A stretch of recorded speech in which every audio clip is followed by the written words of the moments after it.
Hey, what's going on, guys? I'm Dr. Boyce Watkins from the Black Business School. I've been teaching college students finance for about 25 years. And one of the things that I was asked once, I went on the Breakfast Club once. And when I was on there, I remember Charlemagne the God, or it was somebody that was there, asked me what I thought about rappers and why rappers don't get rich. And so I wanted to summarize that for you guys real quick in terms of 3 reasons why I believe a lot of rappers and a lot of athletes don't get rich. And if they do get rich, they don't stay rich. The first reason that I believe a lot of hip hop artists don't get rich, even though they look rich, a lot of people spend a lot of time looking rich as opposed to actually getting there, is because unfortunately, the hip hop music industry in particular is kind of messed up. It's really messed up in the sense that you have people that are not black that are running the industry that are telling black people to basically deteriorate their culture, to basically go around and create an environment in which activities are encouraged that lead you to poverty. They either make you poor or keep you poor. For example, there's no reason to go around and rap about how much money you're spending with people who are not black. You know, you got a $5,000 chain, or $50,000 chain, or $100,000 chain, or $250,000 chain, or a $5 million car, and or $50,000 sweater. A lot of that when you're creating that culture, when you're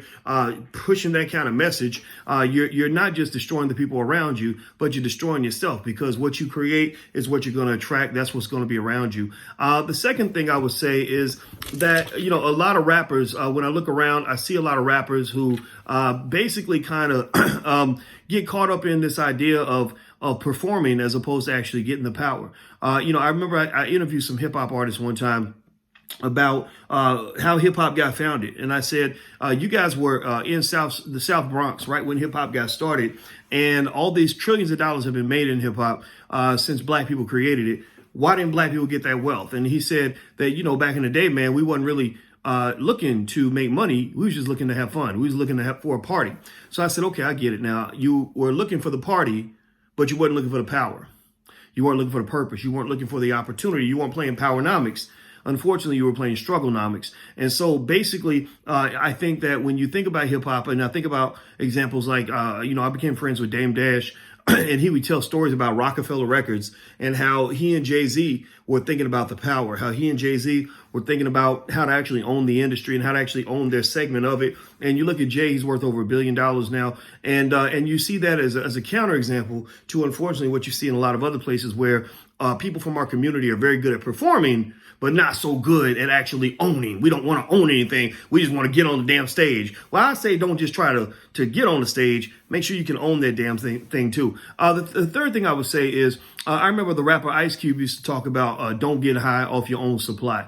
Well, when you're out here and you're pushing a message that leads to cultural degradation, you're pushing a message that leads to excessive materialism, a message that says, who I am as a man is determined by what kind of car I drive, what kind of house I got, what kind of clothes I wear, what kind of jewelry I got around my neck. Well, unfortunately, you got to maintain that image. You got to go out here and you got to have the nicest car. You got to have the nicest clothes. You got to have the shiniest chain. You got to have the jewelry that's blinding people when they look at you, right? You got to be shining the same way you're rapping in your music. So unfortunately, shining is expensive. And so a lot of times, when you talk about the art, the image that you build or the message that you push, when you have to consume that message and get high off your own supply, then guess what? You're going to go be broke just like your audience is, especially given that most hip hop careers don't really last that long.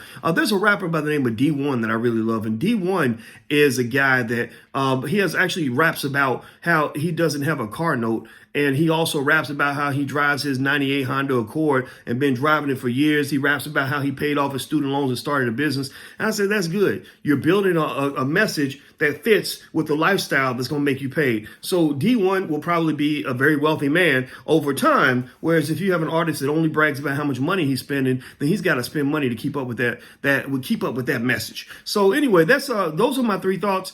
Feel free to leave a comment. Let me know what you think. And if you want to learn more about what we got going on in the Black Business School and everywhere else, and you really want to learn financial intelligence, come to BoyceWatkins.com. We're always waiting for you. We love you guys. I'm Dr. Boyce Watkins. Take care. Have a good day, and I'll see you soon. Be good. Peace.